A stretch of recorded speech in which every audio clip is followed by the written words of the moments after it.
He was talking about putting on a Nike Tech to come outside. I told him, what are you doing? You upgraded in life. You wear glasses now. You wear quarter zips. Now, you don't do Nike Tech. You don't do those. Talk to him. Yo, Talk to us. yesterday I was in the hood.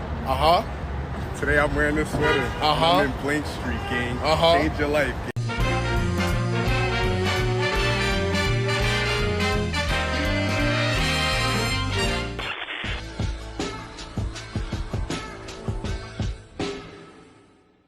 What's going on, y'all, man? It's King Cliff holding it down for the Cool Tipper, man. I'm right back at you.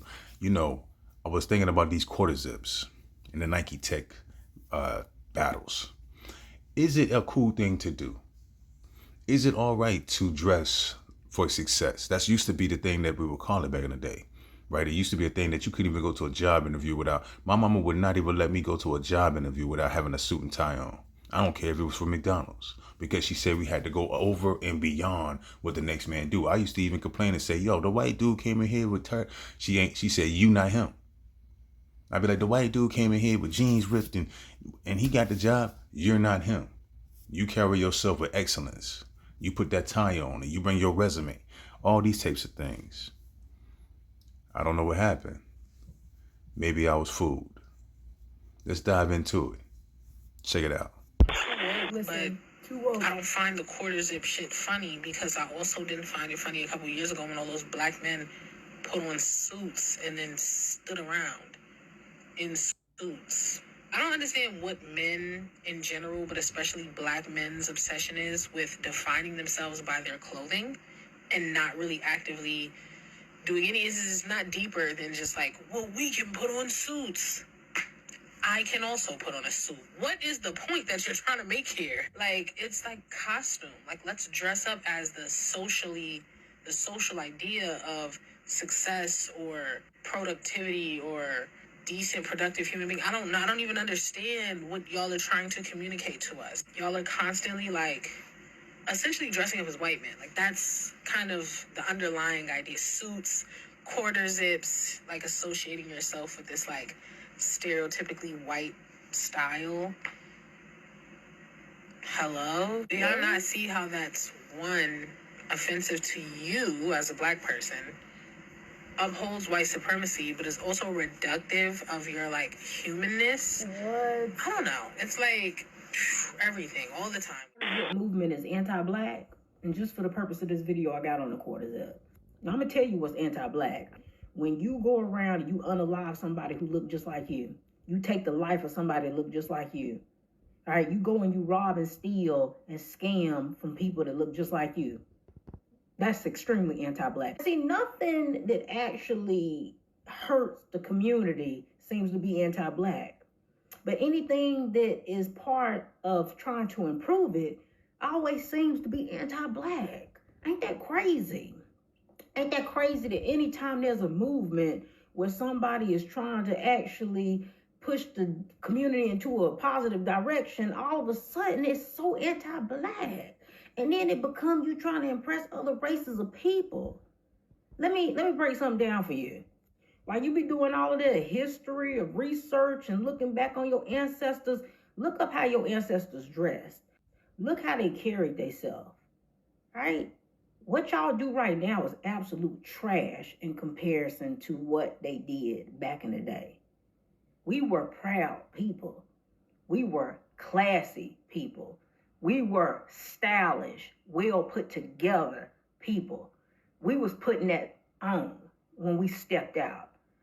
All of this degeneracy, pants sagging, booty cheeks hanging out your shorts, all of that ain't our people. That ain't our culture. Don't ever put that on us as a collective, right? That's what you hoodlums do. But that ain't got nothing to do with us black people. Us actual normal black people have always been well put together and groomed.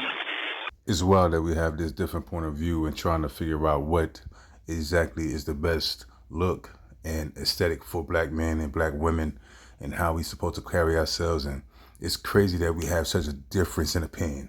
We have a segment of people that believe this and, hey, you know, that's our culture, and hey, you know, it's urban and it's stylish and it's this and it's that, and you know, and we ran with it. And then we have a culture of people or a segment of people who still hold true to some of the things that have been true throughout our history, you know, and then how our people represented ourselves and carried ourselves and would move around, fly, dripped up, draped out. It was just a thing, you know, but we always had a sense of class and distinguishment. And it wasn't trying to be like the white man. It was just trying to be the best version of ourselves. Maybe we need to know our history. Check it out. Social media so y'all can stop doing that, man. Sagging started in slavery when the homosexual slave master would rape young black slaves. It's called buck breaking. You were forced to wear your pants below your waist so other homosexual slave owners could know you've been already buck.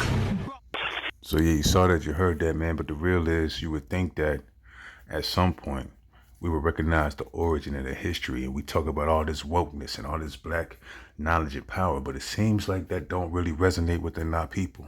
It seems like our black people might be one of the most delusional segment of people, because we will actively know where this shit comes from. We will actively know where this stuff comes from. It even carries on in the jail system now, where the jail system and the brothers and sisters in the jail, or the brothers in the jail, are carrying on the same slavery rape mentality that the slave owner did to us back in the day. And then they do that dominance and domination to another brother. And then they know that fashion and that style of sagging came from that limp wrist activity. And then you come out here and you still carry on out here as if that shit did not exist, as if you didn't know. It's just as if it's just a normal day in life. Your ass is out, your drawers is out. We know that you wear polo drawers now. For what? We know you got the Tommy drawers on. For what? Why your ass are hanging? I mean, what are you delivering? What are you advertising? What are you promoting? And it's crazy, because you would think that if we know better, we would do better. But it seems that we actively try to find a way to stay in a delusional state in order to just continue to do the behavior that we know is crazy. We make every excuse to continue in the same pathway. Now, if you say something about it, you're anti-black. If you go against the grain, you're anti-black. You hate the black man. You hate yourself.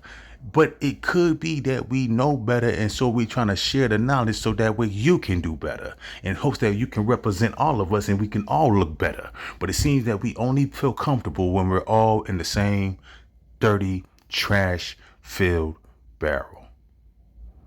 Can't make this shit up. Deuces.